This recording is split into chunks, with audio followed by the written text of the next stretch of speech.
Sutra.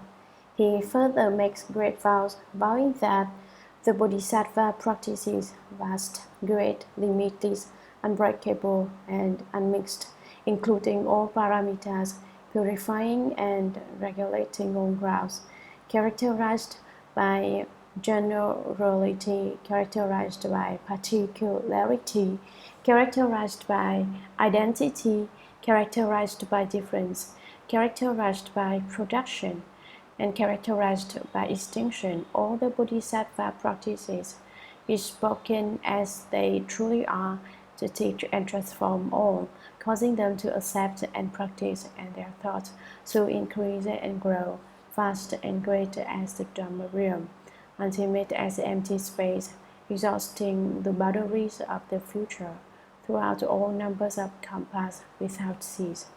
He further makes great vows, vowing that all the realms of living beings, those with form, without form, with thought, without thought, neither with thought nor without thought, act-born, worm-born, moisture-born, transformational-born, bound into three realms, who have entered the six destinies. In all such places of rebirth, comprised of name and form, all such categories I shall teach and transform, causing them to enter the Buddha Dharma, causing them once and for all to cut off all worldly destinies, and causing them to dwell in the way of all wisdom.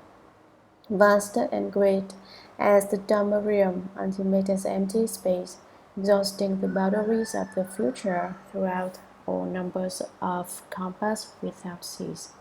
Commentary. He further makes great vows. The Bodhisattva vows again, vowing that the Bodhisattva practices vast, great, limitless, unbreakable, and unmixed. It is not known how many Bodhisattva practices there are, and no heavenly demons or those of externalist paths are able to destroy them, nor is there evil mixed in with the good. This is including all paramitas, as well as purifying the and regulating all grounds, that is, the Dharma doors of the 10 grounds. All of these are characterized by generality, characterized by particularity, characterized by identity, characterized by difference, characterized by production, and characterized by extinction, the 6 characteristics. The Bodhisattva vows that all the Bodhisattva practices be spoken as they truly are, to teach and transform all living beings, causing them to accept and practice them. They accept these Dharma doors and cultivate in accord with them, and they are thought to increase and grow. The Bodhisattva enables living beings' thought for Bodhi to grow greater every day. These vows are vast and great as the Dharma realm, ultimate as empty space, exhausting the boundaries of the future throughout all numbers of compass without cease, at no time does he rest. He further makes great vows, vowing that all the realms of living beings, whether those beings are those with form, without form, with thought, without thought, neither with thought nor without thought, and he also vows on behalf of being act-born, worm-born, moisture-born, and those transformational-born. All the different categories of living beings are bound into three realms: the desire realm, the form realm, and the formless realm. He also vows on behalf of those who have entered the 6 destinies. They have gone off to rebirth among the 6 paths, going in all such places of rebirth and being comprised of name and form. The Bodhisattva vows that all such categories I shall teach and transform. I shall teach and transform them, causing them to enter the Buddha Dharma, causing them once and for all to cut off all worldly destinies, causing them to dwell in the way of all wisdom, the way of the wisdom of the one of all wisdom. This too is vast and great as the Dharma realm, ultimate as empty space, exhausting the boundaries of the future throughout all numbers of compass without cease. Sutra. He further makes great vows, vowing that all worlds, vast, great, limitless, gross, subtle, disarrayed, upside down, orderly, whether entering, moving, or going out, with distinctions like a chakra's net in the 10 directions of limitless, dissimilar varieties. His wisdom will understand them all with direct knowledge and perception, vast and great as the Dharma realm, ultimate as empty space, exhausting the boundaries of the future throughout all numbers of compass without cease. Commentary. He further makes great vows. The Bodhisattva makes another great vow. He vows, vowing that all worlds, whether upwards or inverted worlds, rectangular or square worlds, all worlds are vast, great, limitless. One does not know how many there are. Among them are gross ones and subtle ones, and those that are disarrayed with no order to them, as well as ones that are upside down. There are orderly ones, as well arranged and according to the rules. Whether entering, perhaps they are entering, moving constantly in motion, or going out. They may be undergoing a kind of transformation with distinctions like a chakra's net. Just like the net banner of Chakra, Lord of Gods, some are horizontal, some perpendicular, with all kinds of differences. In the 10 directions of limitless dissimilar varieties, each direction has its own shapes and appearances, all not the same. His wisdom will understand them all. The wisdom of the Bodhisattva will understand the shapes and appearances of those worlds with direct knowledge and perception. His empirical wisdom of direct perception will understand all of those dissimilarities, vast and great as the Dharma realm, ultimate as empty space, exhausting the boundaries of the future throughout all numbers of compass without cease. Sutra. He further makes great vows, vowing that all countries enter one country, and that one country enter all countries, that limitless Buddha lands universally be purified, that light and multitudes of ornaments adorn them, that they be free from all afflictions, that they accomplish the way of purity, that limitless white living being fill them, that they universally enter all Buddha's vast, great states, that they appear in accordance with the minds of living beings, causing them all to be happy, vast and great as the Dharma realm, ultimate as empty space, exhausting the boundaries of the future throughout all numbers of compass without cease. He further makes great vows, vowing to be connected with all Bodhisattvas in resolution and practice without resentment or jealousy, to accumulate all good rules to be of one and the same condition. All Bodhisattvas constantly to assemble together and never leave each other, to make appear at will various kinds of Buddha Bodhis, always to bear in his own mind the ability to know all thus common states, their awesome powers and their wisdom, to attain to irreversibility and spiritual penetrations according to intent, freely to roam to all worlds and appear in all assemblies, universally to enter all places of birth, to accomplish the inconceivable great vehicle, to cultivate the practices of Bodhisattvas, vast and great as the Dharma realm, ultimate as empty space, exhausting the boundaries of the future throughout all numbers of compass without cease. Commentary. He further makes great vows. The Bodhisattva makes yet another great vow, vowing that all countries enter one country, and that one country enter all countries. This is a mutual fusion without obstruction, mutually identity, and mutually entry. He vows that limitless Buddha lands universally be purified, and that light and multitudes of ornaments adorn them. He vows that they be free from all afflictions without the three poisons of greed, hatred, and stupidity. Though he vows that they accomplish the way of purity, that they all diligently cultivate precepts, samadhi, and wisdom, he vows that limitless wise living beings feel them. All bodhisattvas have limitless wisdom, and the living beings fill up the lands. He vows that they universally enter all Buddha's vast great states, that they will all be able to realize the states which all Buddhas have. He further vows that they appear in accordance with the minds of living beings, that is, that they constantly in accord with all the thoughts of living beings will manifest all states, thereby causing them all to be happy.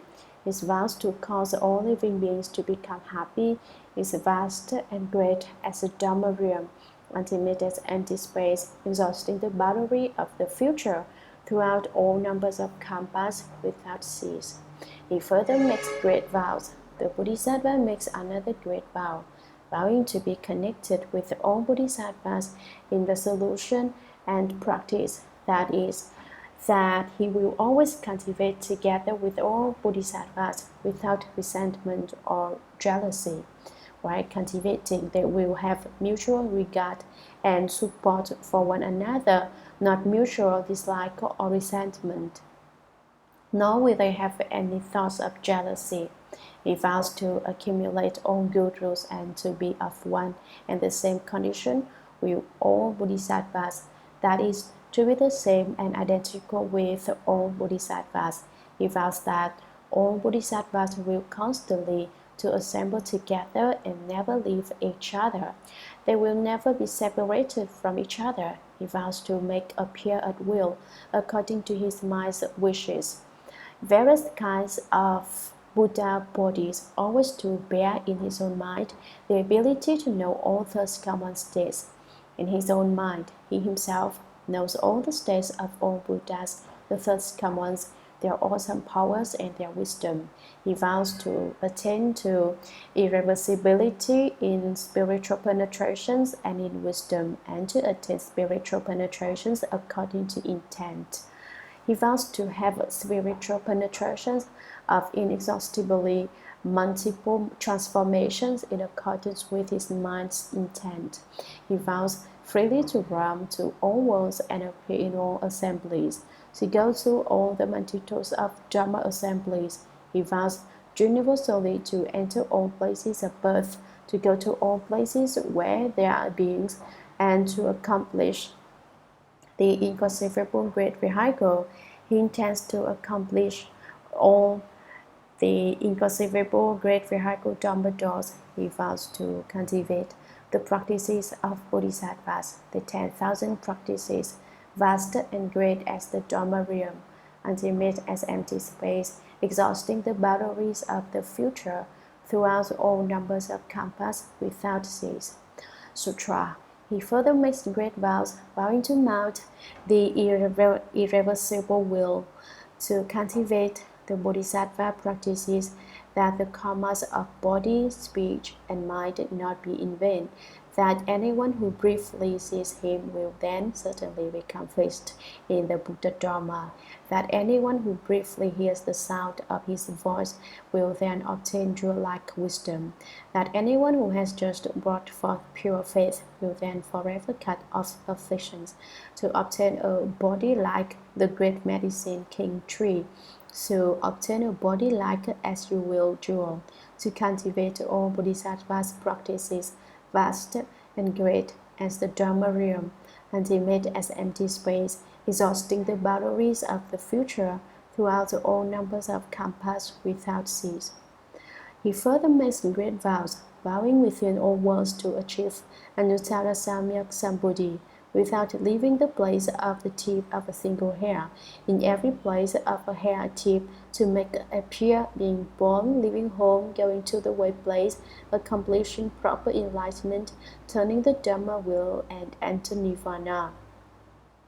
To obtain the Buddha state and the power of great wisdom, in thought after thought, in accord with the minds of living beings, to display the accomplishments of Buddhahood and cause them to obtain still extinction with every somebody, to know all Dharma realms are characterized by Nirvana, with a single sound to speak Dharma and cause living beings to be delighted at heart, to display entry into great Nirvana, yet not cut off the Bodhisattva conduct, to display the ground of great wisdom and the establishments of all Dharmas with the penetration of Dharma wisdom, the penetration of spiritual fulfillments, the penetration of illusions and comfortable changes and transformations, completely to fill the Dharma realm, vast and great as the Dharma realm, ultimate as empty space, exhausting the boundaries of the future, throughout all numbers of kampas without cease. Commentary.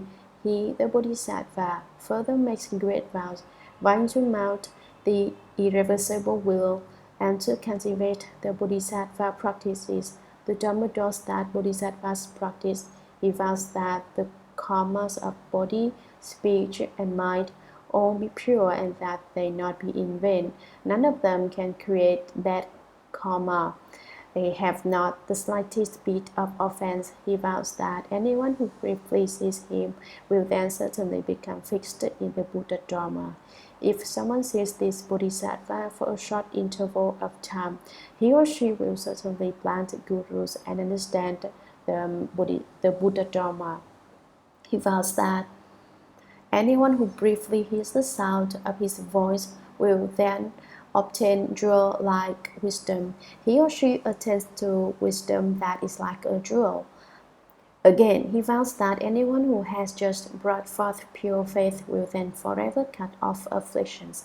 Afflictions will be gone. He vows to obtain a body like the great medicine king tree that can cure all living beings' illnesses, and to obtain a body like the as you will jewel. He vows to cultivate all Bodhisattvas' practices, the Dharma doors that Bodhisattvas cultivate, vast and great as the Dharma realm, ultimate as empty space, exhausting the boundaries of the future, throughout all numbers of kampas without cease. He further makes great vows, vowing within all worlds to achieve Anuttara Samyak Sambuddhi, the unsurpassed, right and equal, proper enlightenment, without leaving the place of the tip of a single hair. Right on the tip of a hair, he accomplishes right and equal, proper enlightenment. In every place of a hair tip, in all the places of hair tips, in every single hair tip, he vows to make appear being born, descending from the Trishita heaven, dwelling in the womb and being born, leaving home, going to a place, the Buddhimanda, accomplishing proper enlightenment, right and equal proper enlightenment, that is becoming a Buddha, turning the Dharma wheel and entering Nirvana. Parinirvana, the various events of the 8 marks of accomplishing the way. He vows to obtain the Buddha state and the power of great wisdom. He vows in thought after thought, within each instant of thought, in accord with the minds of living beings, to display the accomplishment of Buddhahood and cause them to obtain still extinction. He wants to enable all living beings also to attain to still extinction. He vows with every somebody, that is using one kind of proper enlightenment, to know all Dharma realms, that is to know the proper enlightenment of all Buddhas of the Dharma realms are characterized by Nirvana. He vows with a single sound to speak Dharma and cause living beings to be delighted at heart.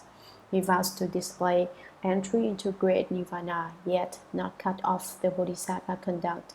He has manifested the entry into great Nirvana, but he still is in the world cultivating the Bodhisattva way. He vows to display the ground of great wisdom. He displays it for living beings so they can know about the ground of great wisdom.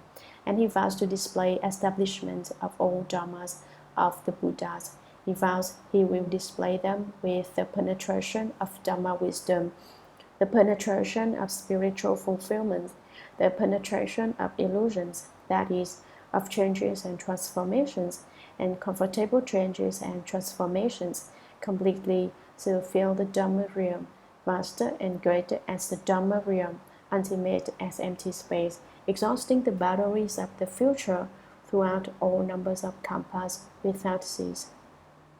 Sutra. Disciples of the Buddha. The Bodhisattva dwelling on the ground of happiness brings forth such great vows, such great vigor, such great efficacy. Using those 10 kinds of vow doors as foremost, he fulfills the million asamkhya's of great vows. Disciples of the Buddha. These great vows, through 10 propositions of finality, come to accomplishment. What are the 10? They are the ends of the realm of living beings, the ends of the world realms, the ends of the realm of empty space, the ends of the Dharma realm, the end of the realm of Nirvana, the end of the realm of Buddha's appearing, the end of the realm of wisdom of first come ones, the end of the realm of what is thought by mind, the end of the realm of states entered by the Buddha's wisdom, the end of the realm of worldly turnings, Dharma turnings, and knowledge turnings. If the realm of living beings is ended, then my vows are ended. If world realms up to and including the realm of worldly turnings, Dharma turnings, and knowledge turnings are ended, then my vows are ended. But the realm of living beings up to and including the realm of worldly turnings, Dharma turnings, and knowledge turnings cannot be ended. Therefore, these great vows and good rules of mind have no end. Commentary. Varachari Bodhisattva afraid the Bodhisattvas might become lax and not pay attention to him speaking the drama of the Avatamsaka Sutra, and said again, Disciples of the Buddha, all of you great Buddhist disciples, do you know?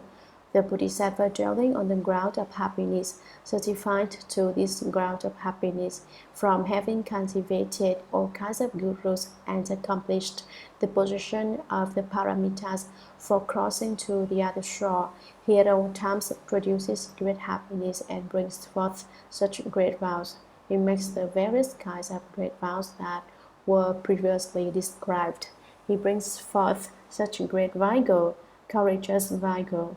The Dharma doors living beings do not dare to cultivate. He goes and cultivates. He dares to do what living beings do not dare to do. He brings forth such great efficacy, great activity, and great functioning, such as was previously described.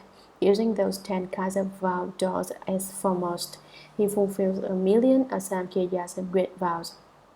The other great vows all come out of those great vows, and because those great vows are fulfilled, all the limitlessly many remaining great vows are fulfilled too.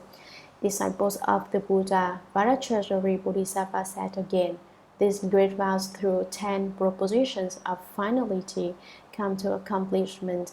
He said that great vows made by the Bodhisattva who certifies to the ground of happiness are brought to success by 10 kinds of these appearances of realms. What are the 10? What are the 10 kinds of these appearances? They are the ends of the realm of living beings. All living beings disappear. The end of the world realms as well, all disappear. The end of the realm of empty space make the realm of empty space disappear too. The end of the Dharma realm. Basically, the Dharma realm is inexhaustible. Still, take it as non-existent. That is, no realm of living beings, no world realm, no realm of empty space, no Dharma realm. The end of the realm of Nirvana is also gone. The end of the realm of Buddhas appearing. In addition, no Buddhas appear in the world. The end of the realm of wisdom of first come ones. The first come ones wisdom also does not exist. The end of the realm of what is thought by mind, what is climbed upon and thought about in the mind, also ceases to exist. The end of the realm of states entered by the Buddha's wisdom, the states that the Buddha's wisdom understands, realizes, and comprehends, all of those states vanish too. The ends of the realm of worldly turnings, Dharma turnings, and knowledge turnings. Everything worldly can turn and move. Dharma can also turn, and knowledge can turn as well. Those kinds of realms all disappear. Basically, all of those realms cannot be non-existent, but suppose we say they cease to exist. So the Bodhisattva says, if the realm of living beings is ended, then my vows are ended. Should it come to be possible for the realm of living beings to cease to exist, then, and only then, can these great vows that I have made cease to exist. If the realm of living beings cannot cease to exist, then my vows will always remain. If world realms up to and including the realm of worldly turnings, Dharma turnings, and knowledge turnings are ended, then my vows are ended. All worlds turn, Dharma turns, and knowledge turns as well. If for all those realms become non-existent, then the vows I have made will cease to exist. But the realm of living beings cannot be ended. However, you should be aware that the realm of living beings cannot end, and therefore my vows cannot come to an end. World realms can come to an end, so my vows can't end. The Dharma realm can't end, so my vows can't end. The realm of Nirvana can't end, so my vows can't end. The realm of the states of wisdom of the first commons also will not end, and so my vows will eternally remain. Were the realm of what is thought in the mind to cease to exist, however, it cannot cease to exist, and so too my vows will never cease to exist. Were the realm of the states entered by the Buddha's wisdom to cease to exist, however, it can't go out of existence. Therefore, my vows too will exist forever. Should worldly turnings, Dharma turnings, and knowledge turnings all become non-existent, however, they cannot go out of existence. Therefore, my vows too will always remain, up to and including the realm of worldly turnings, Dharma turnings, and knowledge turnings cannot be ended. Therefore, these great vows and good rules of mine have no end. Therefore, the great vows that I have made and the good rules that I have cultivated are also inexhaustible. Sutra. Disciples of the Buddha. After the Bodhisattva has made such great vows, he then obtains a beneficent mind, a compliant mind, an accordant mind, a quiet mind, a subdued mind, a still and extinct mind, a humble mind, a moistened mind, an unmoving mind, a non-turbid mind. He becomes one of pure faith and has the operative use of faith. He can believe in the first commons original practices which are entered, believing in the accomplishment of all the paramitas, believing in the entry to all the supreme grounds, believing in the accomplishment of the powers, believing in the perfection of the fearlessnesses, believing in the growth of the indestructible uncommon Buddha Dharmas, believing in the production of the Buddha states which are not to either side of middle, believing in the production of the Buddha states which are not either side of middle, believing in the entry to the limitless states of the first common, believing in the accomplishment of the fruit. To mention the essential, it is because he believes in all Bodhisattva's practices up to and including the description of all powers of the first common's wisdom ground. Commentary. Disciples of the Buddha. Vajrayana Bodhisattva again says, all of you disciples of the Buddha, do you know, after the Bodhisattva has made such great vows, he then obtains a beneficent mind. Before having made such great vows, he wanted to benefit living beings but couldn't manage to decide to do so. He wanted to be of some advantage to living beings but could never find a way. But since he has these vows to aid him, his beneficent mind comes forth too. He also obtains a compliant mind. Before he made those vows, he was like most living beings, stubborn and not easy to tame and subdue, really obstinate. But since he has made those vows, through those vows aid, his mind is compliant, and he has great patience and no afflictions. He obtains an accordant mind. Before he had brought forth the thought for Bodhi or had the intention to cultivate the Bodhisattva way, this person was always trying to people to go along with his, to follow him. He was unwilling to obey other pupils' instructions. That is, he was able neither to lead nor to take orders. On the other hand, he was incapable of issuing orders commanding people to do something, and yet on the other hand, he wouldn't follow the instructions of other people. He wouldn't take orders from anyone. When someone told him to do something, he wouldn't do it. But since having made the vows, he had resolved to forever accord with living beings. He has no ego. Who is me? I am who. You ask me, I ask who. He accords with living beings and has no self. Therefore, because he has made those vows, he just accords and he doesn't tell people to accord with him. He obtains a quiet mind. This quietness is constantly having no afflictions and being at peace. This quiet mind is being happy. Quietness does not mean I like it quiet. You should all go along with me and be quiet. It's not that way. It means that right in the middle of a place whose atmosphere is not quiet.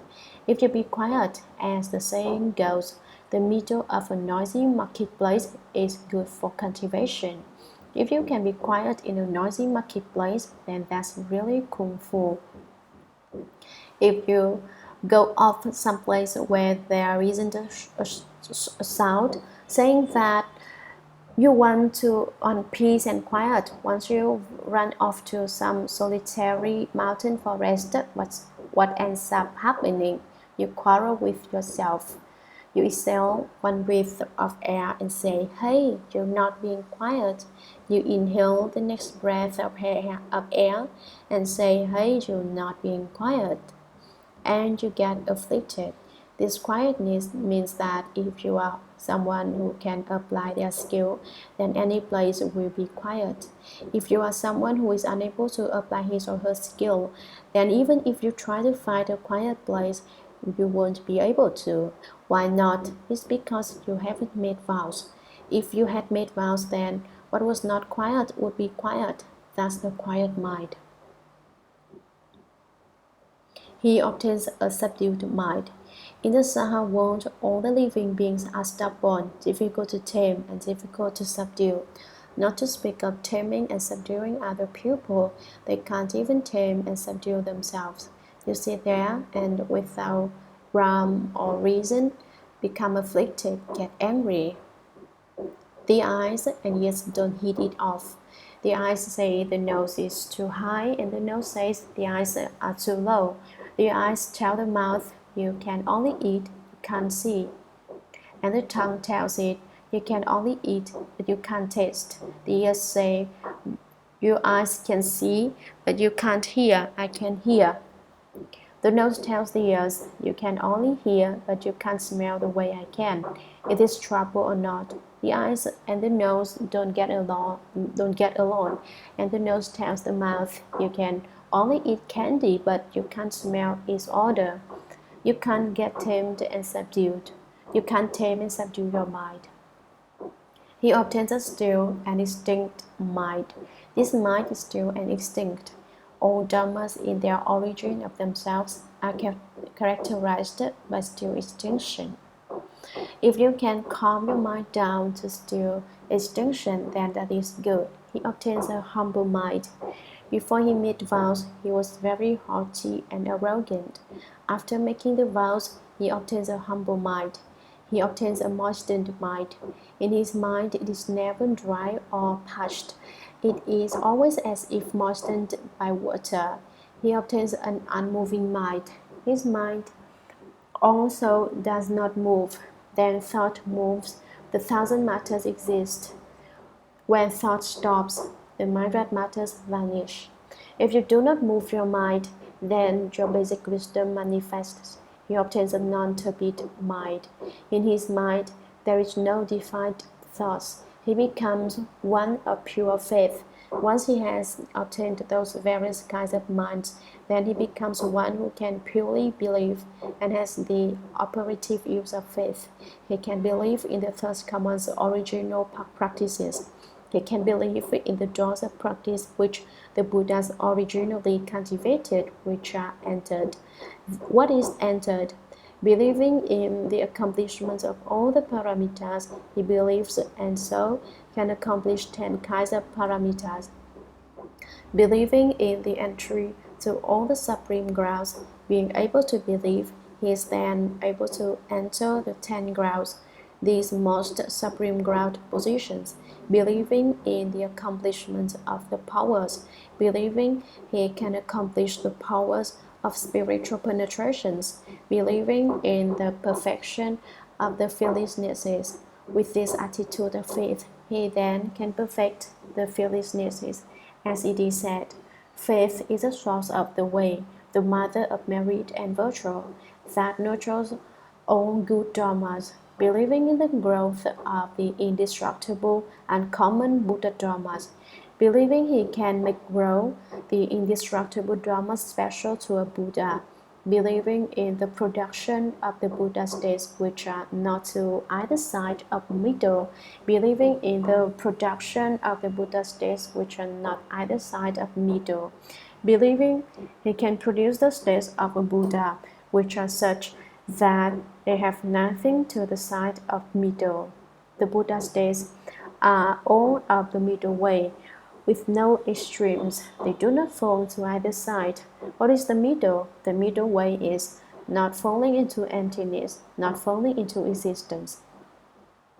Believing in the entry to the limitless states of the Third Command, believing he can accord with and enter the limitless states of a Buddha, believing in the accomplishment of the fruit, believing he can accomplish all of the fruit positions. To mention the essential, it is because he believes in all Bodhisattva's practices up to and including the description of all powers of the Third Command's wisdom ground.